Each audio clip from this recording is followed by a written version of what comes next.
English वगैरह शुरू से कमजोर थी तो थोड़ा डर लगता था। हाँ। ये था कि सीजीएल तो नहीं हो पाएगा। फिर एक टाइम मैंने बताया इतनी प्रैक्टिस हो गई थी उस टाइम, ये था हाँ किसी और का हो ना हो मेरा हो जाएगा। अच्छा ये बताओ कि जैसे अभी ईएसओ में आप काम कर रहे हो ऑलरेडी, ठीक है, हाँ, और एक्साइज आप ज्वाइन करने वाले हो, तो क्यों ज्वाइन कर रहे हो? क्या ऐसे डिफरेंस आपको मेजर दिखते हैं कि मुझे ईएसओ छोड़ देना जिस चाहिए? भी किसी भी टॉपिक में मतलब डाउट आता था तो यूट्यूब पे सर्च डालता था, उस टॉपिक को सर्च करता था, जो सबसे ज्यादा व्यू वाली वीडियो होती थी उससे देख लेता था। तो आप ये बताओ, आपने इतने सारे एग्जाम क्रैक करे तो कहीं एक जगह टिक क्यों नहीं रहे? अभी 2023 में भी आपका एक्साइज हो गया है, तो आप वहां चले जाओ। हेलो नमस्कार, स्वागत है आप सभी का एक बार फिर से एसएससी फैक्ट्री के शानदार प्लेटफॉर्म पर। मेरा नाम अंकित शर्मा और आज के इस वीडियो में हमारे साथ तरुण यादव भाई है। इनकी अगर बात करें तो एसएससी के सारे एग्जाम इन्होंने क्रैक करे हैं। सीपीओ 2 बार क्रैक करा है, सीजीएल 2022 और 2023 और 2021 भी क्रैक करा है, मतलब 3 अटेम्प्ट दिए, तीनों क्रैक करे हैं। 2021 से टीए मिला भाई को और 2022 से एएसओ है रेलवे में, अभी 23 भी हो गया, एक्सटेंशन ले रखा है, उसमें एक्साइज इंस्पेक्टर मिला है, तो शायद वो ज्वाइन भी करेंगे एक्साइज इंस्पेक्टर। तो ये है भाई का एक्सपीरियंस की 4-5 साल की तैयारी का जो अनुभव है वो आज आप सभी लोगों के साथ साझा करेंगे, जानेंगे इनकी क्या रणनीति रहती थी। और आप सभी लोग जो मिडिल क्लास फैमिली से बिलोंग करते हैं वही इस एग्जाम की तैयारी करते हैं, आप सभी जानते हो। तो वो सफर जो एक छात्र अपने घर के टेबल कुर्सी से देखता है, किताबों के बीच रह के संघर्ष करता है, फिर जाके एक मिनिस्ट्री तक और 90,000 हर महीने अकाउंट में जब आते हैं तो वो कैसा लगता है, कैसा फील होता है, वो भाई आज आप सबको बताएंगे। तो भाई बहुत बहुत स्वागत है एसएससी फैक्ट्री पर। धन्यवाद। तो मैंने तो आपके बारे में इतना बता दिया, एक बार आप भी ऑडियंस को अपना इंट्रो दे दीजिए। मेरा नाम तरुण यादव है। एसएससी सीजीएल 2022 में मेरा selection assistant section officer railway board में हुआ था। उसके बाद मैंने एसएससी सीजीएल 23 का भी अटैम्प्ट दिया था। उसमें मेरे को जीएसटी इंस्पेक्टर दिल्ली जोन मिला है, तो अभी उसमें मैंने एक्सटेंशन के लिए अप्लाई किया हुआ है और बहुत जल्द मैं उसे ज्वाइन करूंगा। ओके, आपने ग्रेजुएशन में क्या किया था? ग्रेजुएशन मैंने बीएससी केमिस्ट्री ऑनर्स की है दिल्ली यूनिवर्सिटी से, Delhi. Shri Venkateswara college. Okay okay, तो अभी अब अगर एग्जाम की बात करें, आपने जब पहला एग्जाम दिया, कौन से एग्जाम दिया था गवर्नमेंट जॉब का, और कौन से एग्जाम आपने दिए सारे अभी तक? पहले जब शुरू में मैंने तैयारी शुरू की तो उस टाइम तो मैं सारे एग्जाम दे देता था, मतलब ये था तब तो ये था कि कोई भी नौकरी मिल जाए, जॉब मिल जाए।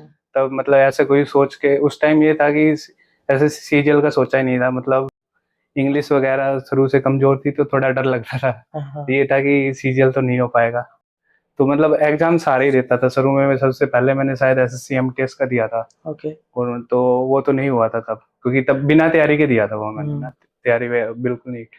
फिर उसके बाद मैंने सीपीओ का प्री दिया, उसके बाद मैंने वो उसके बस मैंने प्रीवियस ईयर क्वेश्चन की प्रैक्टिस की थी और वो मेरा प्री जैसे तैसे हो गया था बस। उसके बाद मैंने फिर मैं इसकी यूपीएससी सीएपीएफएससी असिस्टेंट कमांडेंट की तैयारी करने लग गया था।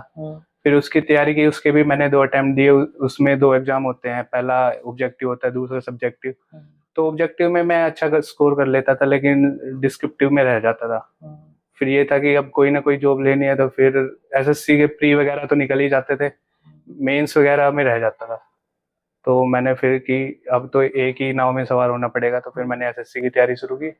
फिर उसके बाद 21 वाला अटेम्प्ट की मैंने थोड़ी सीरियस तैयारी की थी। उसके बाद से फिर लगातार 3 बार सीजीएल में सिलेक्शन हुआ।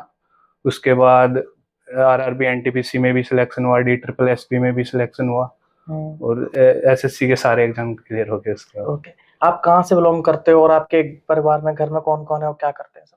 मैं रेवाड़ी शहर से बिलोंग करता हूँ। ये हरियाणा में, हरियाणा का एक डिस्ट्रिक्ट है, उसके एक गांव है मुंडलिया, वहाँ से बिलोंग करता हूँ। और मेरा पूरा बैकग्राउंड जो है बेसिकली वो डिफेंस बैकग्राउंड है, मतलब मेरे पापा भी आर्मी से रिटायर है, भाई भी मेरा नेवी में है, और मेरे कजिन और मेरे ताऊ जी वगैरह ये सब, मतलब मेरा पूरा डिफेंस का बैकग्राउंड है पूरा।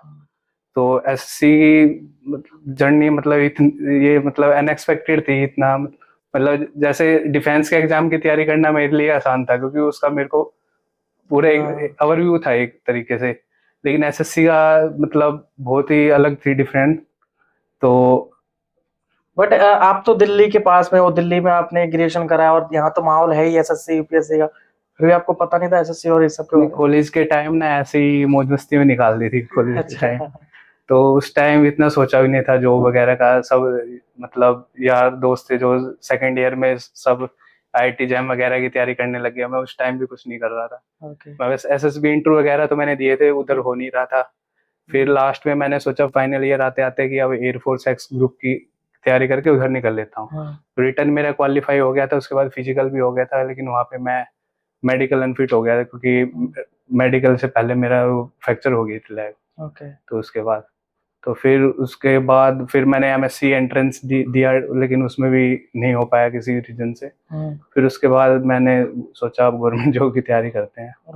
तो अगर आप जैसे शुरुआत की बात करें आपके स्कूल टाइम की, तो कैसे थे पढ़ने में? 10th 12th में कितने परसेंटेज बने थे आपके? स्कूल टाइम से मैं पढ़ाई में ठीक था, मतलब ये था कि मैं स्कूल में पढ़ता था तो वही पढ़ता था, घर आके नहीं पढ़ता। स्कूल में मतलब स्कूल में पूरे मन लगा के पढ़ता था, फिर घर आके तो मैं खेलता था बहुत। परसेंटेज बताओ। परसेंटेज 10th में मेरी 95 थी, 12th में मेरी 91 थी। तो सही तो पढ़ते थे, और क्या 100 चाहिए पूरे को? नहीं, मतलब घर पे नहीं पढ़ता था, सबको ये लगता था कि घर पे जाके पता नहीं कितना पढ़ता होगा, लेकिन मैं था मतलब क्लास में ही पढ़ लेता था मन लगा के, फिर घर पे आके बहुत खेलता था। इंटेलिजेंट बच्चे थे आप? हाँ, मतलब ठीक ठाक पढ़ के भी काम चल जाता था। हाँ, ठीक ठाक था। मतलब इंग्लिश मीडियम से पढ़े थे? 10th मतलब था तो इंग्लिश मीडियम, फिर वो ऐसा नाम का इंग्लिश मीडियम था, पढ़ाई हिंदी में होती थी। हाँ, वही, क्योंकि इंग्लिश के जो 11th 12th में, 10th तक तो था मैं हरियाणा बोर्ड में, फिर 11th 12th में मैं सीबीएसई बोर्ड में गया था उधर, तो फिर उसमें भी इंग्लिश की क्लास में तो वो मैथ्स वगैरह ही पढ़ाते थे। मतलब ये था। चलो अब आपकी तैयारी पे आते हैं। जब आपने सोच लिया कि अब मुझे एसएससी की तैयारी करना है, राइट, फिर कैसे आपने कोचिंग का कैसे डिसाइड किया, कोचिंग करना है या फिर ऑनलाइन किसी का कोर्स लेना है? कैसे शुरुआत कैसे हुई तैयारी की? तैयारी की शुरुआत हुई कि एक मतलब शुरू से पढ़ाई में थोड़ा ठीक ठाक था, तो बेसिक थोड़ा ठीक ठाक था, लेकिन फिर मैंने मतलब मेरा दोस्त भी था एक, वो तैयारी कर रहा, वो एसएससी की तैयारी कर रहा था शुरू से, तो थोड़ा बहुत उसने गाइड किया, राकेश ठाकरा ने, अभी दिल्ली पुलिस में है सब इंस्पेक्टर। तो और उसके बाद मैंने एक अभिनय शर्मा सर का एक बार पेड कोर्स की एक वीडियो देखी थी, 1-2 वीडियो देखी थी। तो उसके बाद फिर मैंने उनके A to Z quant batch की देखी, मतलब सुना था कि अभिनय सर ने पूरा कोर्स फ्री में डाल रखा है, लेकिन शुरू में विश्वास नहीं होता था कि फ्री में कोई कौन ही पढ़ाएगा ऐसे। तो फिर मैंने 1-2 वीडियो देखी उनकी, जो फ्री जो A to Z quant batch था, तो लगा कि बिल्कुल अंतर नहीं कर रखा उन्होंने जो उनका पेड बैच है उसमें। तो फिर मैथ्स तो वहां से हो गया था, रीजनिंग वगैरह ठीक ठाक थी शुरू से ही, रीजनिंग के प्रीवियस ईयर क्वेश्चन प्रैक्टिस करी। इंग्लिश में जो सबसे जो ज्यादा मतलब मैं कहूँगा जो मेरे लिए काम करी जो चीज, वो थी मैं न्यूज़पेपर रीडिंग करता था। और जब से ये पैटर्न चेंज हुआ है तो उसमें तो उस चीज की वैल्यू और ज्यादा बढ़ गई, क्योंकि अब जो आ रहा है कम्प्रिहेंसिव पार्ट बहुत ज्यादा आ रहा है इंग्लिश में, तो उस चीज की बहुत हेल्प हुई यहाँ पे। और दूसरा, मैं नीतू सिंह मैम की बुक वो करता था, प्लेन टू पैरामाउंट वॉल्यूम 1, उसके अलावा रानी मैम की वीडियो भी देखता था कभी कभी। और जिक्के में मैं CMA की तैयारी करता था, तो मैंने सारी स्टैंडर्ड बुक पढ़ी है, लेकिन शुरू में स्टैंडर्ड बुक पढ़ते थे, जैसे ये पॉलिटी की एम लक्ष्मीकांत, और बाकी सबकी हिस्ट्री वगैरह की NCERT वगैरह पढ़ी थी, थीम्स, और ज्योग्राफी की माजिद हुसैन जी लियोंग वगैरह पढ़ी है। लेकिन शुरू में जैसे साइंस बैकग्राउंड था तो इधर आए तो समझ में नहीं आती थी बुक, तो पहले मैंने यूट्यूब से वीडियो पढ़ी है, वो भी मैंने फ्री वाली वीडियो ही पढ़ी है। एक करंट अफेयर अपडेटेड चैनल है देवाशीष अवस्थी सर का, उनसे मैंने ancient history, modern history, medieval history, polity उनसे पढ़ा है सारा। ज्योग्राफी और एनवायरनमेंट मैंने सुमित राठी सर से पढ़ा है। तो और साइंस का तो मेरा बैकग्राउंड था, तो उसका तो बस NCERT पढ़ी थी, उसी से काम हो गया था। अभी आप जो पेड कोर्स परचेज करने की कहानी बता रहे थे कि आपने 3 दोस्तों ने मिलकर 2-2 हजार रुपए डाले, वो कहानी थोड़ा बताओ, कैसे कोर्स परचेज किया आपने? तो शुरू में जब मैं CFA की तैयारी करता था, तो मेरे दोस्त ने बोला एक ने कि मतलब मैथ्स तो हर एग्जाम में आता है, तो मैथ्स की तैयारी करनी पड़ेगी, चलो मिलके एक पेड कोर्स ले लेते हैं। तो उस टाइम सबसे महंगा कोर्स अभिनय सर का था, 6,000 रुपए का कोर्स आता था, अब तो 1,000-1,500 में आते हैं कोर्स। तो हमने 3 बंदों ने मिलकर 2-2 हजार में कोर्स लिया, लेकिन पढ़ा किसी ने भी नहीं। ये था कि अब पढ़ेंगे, फिर पढ़ा किसी ने भी नहीं, क्योंकि मैं तो उसकी तैयारी करता था। फिर बाकी 1-2 वीडियो देखी थी बीच में, तो वही वीडियो देख के फिर बाद में मैंने उनकी फ्री वाली वीडियो देखी, तो लगा कि कोई अंतर नहीं है, तो फिर कोई डिफरेंस नहीं है। ये तो आप मतलब ये लोग अगर फ्री में करना चाहते तैयारी तो यूट्यूब से भी हो सकती है? हाँ, ज्यादा डिफरेंस रहता नहीं है? यूट्यूब से हो सकती है। मैथ्स के लिए तो अभिनय शर्मा सर, क्योंकि मैंने मैथ्स ही पढ़ा उनसे, फिर पूरा उन्होंने पूरा अच्छे तरीके से कंपाइल्ड करके पूरा चैप्टर वाइज वीडियो की प्लेलिस्ट वगैरह बना के बहुत अच्छे से, मतलब बिल्कुल पेड कोर्स की तरह फ्री में डाल रखा है पूरा। चलो अभी स्ट्रेटजी पर हम आएंगे, क्योंकि अभी 6 से 7 महीने प्रीलिम्स के बच रहे हैं और जो बच्चे अभी देख रहे हैं उनकी उम्मीद यही होगी कि टॉपर कुछ ऐसी चीजें बता देंगे हमें कि हमारी हेल्प हो जाएगी इस जर्नी में, राइट। तो अभी हम एक ज्यादा कमेंट्स आते हैं अगर ऐसे टॉपर के साथ हम इंटरव्यू करते हैं जिसने मल्टीपल टाइम एग्जाम क्रैक कर रखा हो। आपने जैसे सीजीएल 3 बार क्रैक करा है, ठीक है, सीपीओ भी करा है, तो ऐसी कौन सी खामी रह जाती है हर बार कि आपको फिर से अटेम्प्ट देना पड़ता है? कमेंट से आते हैं कि जो ज्यादा इंटेलिजेंट होते हैं वो मतलब लोगों को दिखाने के लिए हर बार एग्जाम में बैठते हैं और सीट खराब कर देते हैं।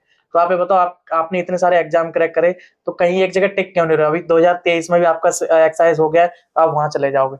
इसका जवाब दो, क्योंकि कमेंट्स इस पे भी आने वाले हैं अभी। ये मेरा लास्ट टाइम था ये सीजीएल 23 का, और ये सीजीएल एक्चुअल में मेरे को वर्दी वाली चाहिए थी, लेकिन सीजीएल 22 में दिल्ली एक्साइज में वैकेंसी नहीं थी, तो फिर मैंने सीजीएल उस और तैयारी भी नहीं करी थी सीजीएल 23 की, लेकिन सीजीएल 22 के टाइम तैयारी मेरी अच्छी खासी हो गई थी, तो ऐसे ही देने गया था और सीजीएल 23 में ठीक ठाक आ गया। ओके।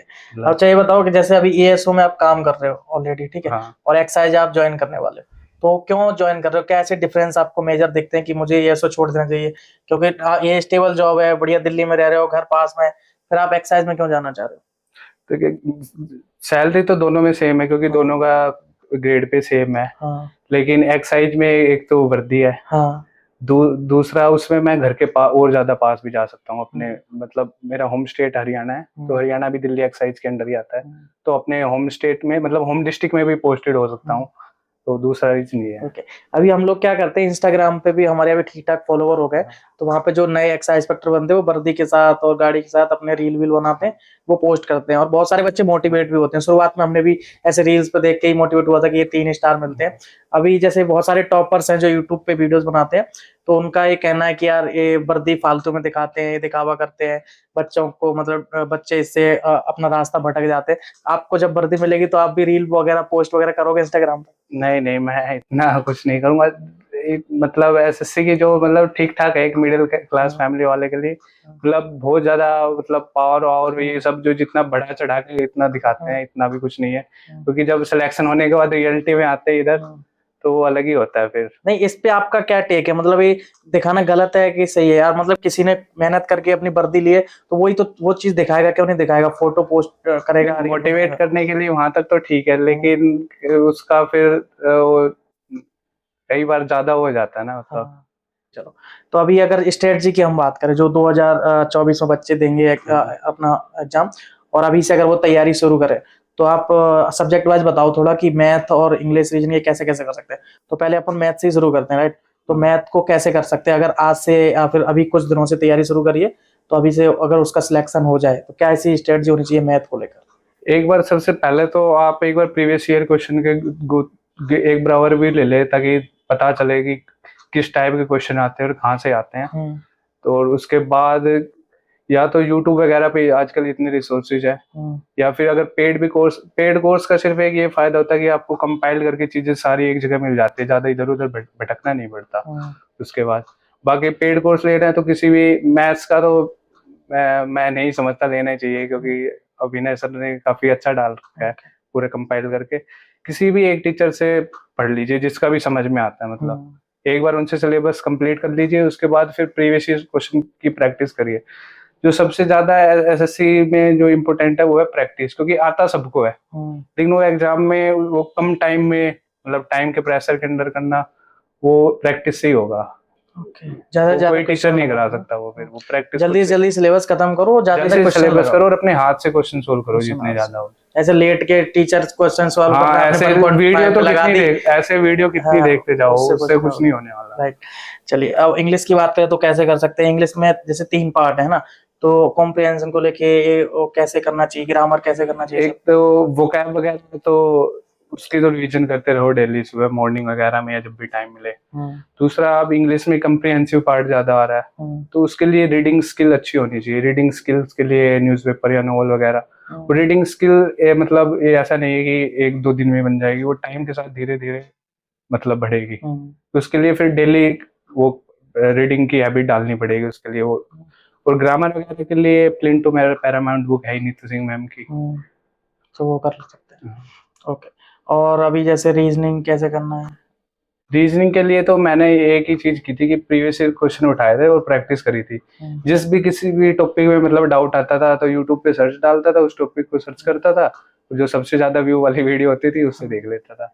ओके। और बाकी के सब्जेक्ट कंप्यूटर और टाइपिंग कब से शुरू करना है, कैसे करना है? कंप्यूटर पे आता, कंप्यूटर मैंने पढ़ा है, रोजगार विद अंकित चैनल है, उस पे एक नवीन सर है, हाँ। उनकी 45 के करीब वीडियो थी, दिल्ली एचसीएम की डाली थी उन्होंने। वो पढ़ी थी मैंने 2 बार, मतलब 2 बार देखी मैंने वीडियो, 2 की स्पीड पे आराम से देख सकते हो। उनके नोट्स भी बनाए थे और फिर प्रीवियस ईयर क्वेश्चन प्रैक्टिस किए थे, उसी से मेरे 42 नंबर आ गए थे 60 में से। ओके। तो कंप्यूटर वहां से कर सकते हैं? कंप्यूटर वहां से कर सकते हैं। अच्छा, एक बात बताओ, अब इसमें कंप्यूटर भी जैसे ऐड हो गया तो बहुत सारे सब्जेक्ट हो गए। एक तो पहले से जीके जीएस वो था, वो भी बहुत वास्ट सिलेबस है, पता नहीं कहाँ से क्या आ जाए, वो भी पढ़ना है, मैथ भी पढ़ना है, रीजनिंग पढ़ना है, इंग्लिश पढ़ना है। तो आपका टाइम टेबल आपने कैसे बनाया था जब 2023 की आप तैयारी कर रहे थे? एक दिन में सारी चीज कैसे करते थे, रिविजन कैसे करते थे, है ना, वो सारी चीजें बताओ। प्री के टाइम तो मैं फिर कंप्यूटर नहीं पढ़ता था, और प्री जैसे मेरा मैथ्स और रीजनिंग मतलब ठीक ठाक थे सारे सब्जेक्ट वगैरह, तो मैं क्या करता था, एक ये जब से प्री की नंबर जुड़ने बंद हुए हैं, मैंने करंट अफेयर भी पढ़ने बंद कर दिए थे। वो मैं सिर्फ मेंस के टाइम ही पढ़ता था। तो बाकी इनकी मैं मॉक ही देता था, मॉक उसके बाद मॉक को एनालाइज करता था। और मतलब मैंने मेंस के टाइम भी काफी मॉक दिए थे, 60 के अराउंड मॉक्स दिए थे। और उसके बाद में उसके अलावा मैं सीपीओ सीएचएसएल इन सबके मतलब मॉक ही देता रहता था। 2021 और 22 मतलब 2021 और 22 के टाइम मतलब नॉलेज में मेरे में ऑलमोस्ट सेम ही थी दोनों, लेकिन जो मेन डिफरेंस रहा दोनों में वो यही था, एक तो थोड़ा पैटर्न चेंज हुआ तो मेरी जीके ठीक ठाक थी, एक तो उसका बेनिफिट मिला। दूसरा 2021 के टाइम में प्रैक्टिस कम कर पाया था, 22 में मैंने ज्यादा मौके दिए थे, क्योंकि 21 के टाइम ये लग रहा था कि क्वेश्चन तो आते लास्ट में, लेकिन टाइम वो कम रह रहा था। लेकिन 22 के टाइम मैंने फिर और ज्यादा मौके दिए और ज्यादा प्रैक्टिस की, तो वो चीज। आपने इतने सारे एग्जाम दिए है ना, तो इतना एक्सपीरियंस हुए, 4-5 साल से आप इस तैयारी में हो, सारी चीज देख रहे हो, एग्जाम पैटर्न चेंज हो रहे हैं वो भी सब देख रहे हो, है ना, उससे पहले का एग्जाम भी दिया, अभी के एग्जाम भी दिए, नए वाले पैटर्न के भी एग्जाम दिए। जो 2024 वाले बच्चे देख रहे हैं उनको बेंडर को लेके एक दिमाग में ऐसा हो गया कि बेंडर चेंज हुआ है तो पता नहीं कैसा एग्जाम आएगा, क्या चीजें कैसे होंगी, लेकिन वो जो कॉन्फिडेंस होता है ना पढ़ने का वो नहीं आ रहा है। तो आप इस पे क्या कहना चाहोगे? देखिए, वेंडर तो जरूर चेंज हुआ है, लेकिन वो मतलब कंसेप्ट तो सेम ही रहने ना, मैथ्स के जो 2+2 4 ही रहेगा।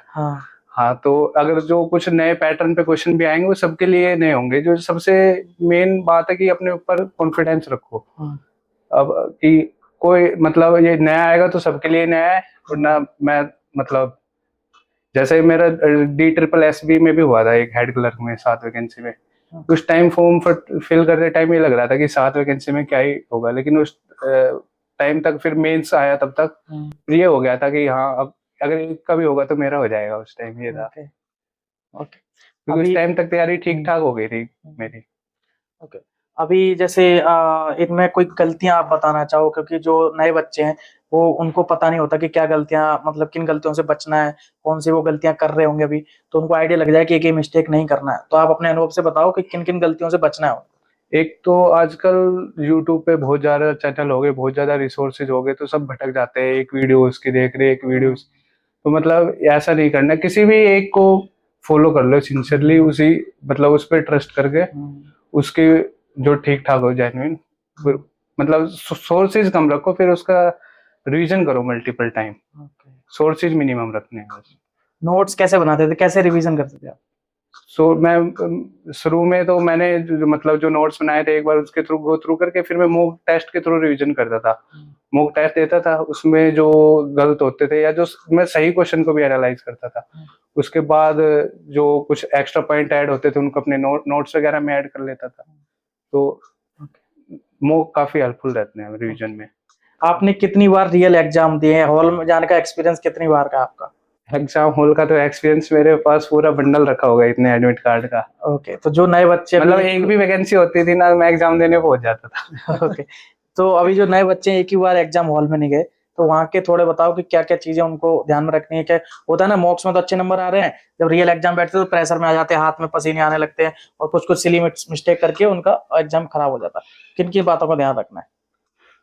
एक तो मॉक्स ज्यादा दोगे तो उससे आपका कॉन्फिडेंस बढ़ेगा ही।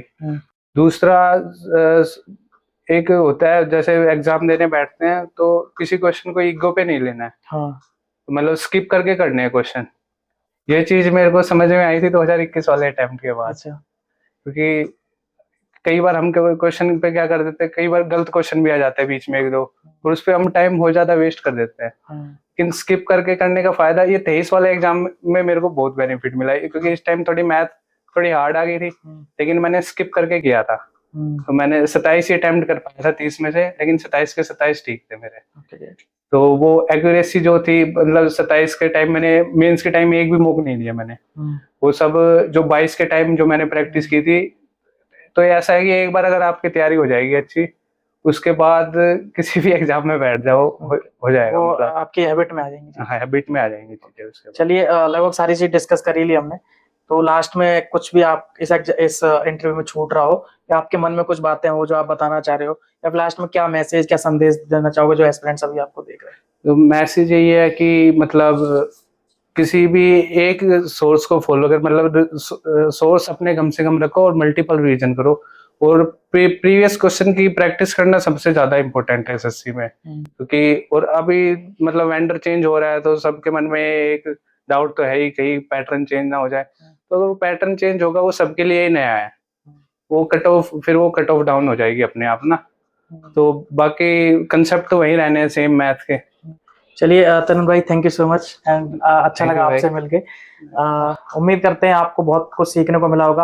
अगर चैनल अभी तक सब्सक्राइब नहीं किया, सब्सक्राइब कर लीजिए। एसएससी फैक्ट्री की सारी टीम आप लोगों के साथ है। एसएससी सीजीएल 2024 तक आपके साथ चलेंगे हम। मोटिवेशन की बात हो गई, गाइडेंस की बात हो गई, और हम कोशिश कर रहे हैं कि आपके लिए फ्री कोर्सेज भी अवेलेबल करा पाए बेस्ट फैकल्टी के द्वारा। जो फैकल्टीज अभी पीडब्ल्यू, अनअकैडमी जैसे टॉप इंस्टीट्यूट में पढ़ा रहे हैं, वहाँ जो पेड कोर्स देते हैं उनको मैं फ्री में लाने की कोशिश कर रहा हूँ कि एसएससी फैक्ट्री पर आकर जो बच्चे फाइनेंशियली स्ट्रांग नहीं है, जो बच्चे पेड कोर्स नहीं ले सकते, उनकी तैयारी करवा पाऊँ। तो चैनल को सब्सक्राइब कर लेना। हमारे टेलीग्राम से भी आप जुड़ सकते हो, इंस्टाग्राम से भी जुड़ सकते हो। आप सभी के कोई भी क्वेरीज होते हैं आप मुझे डायरेक्ट इंस्टाग्राम पर मैसेज कर सकते हो, उसका लिंक वगैरह ये सब डिस्क्रिप्शन में मिल जाएगा। यहाँ तक वीडियो देखने thank you so much, bye bye and take care.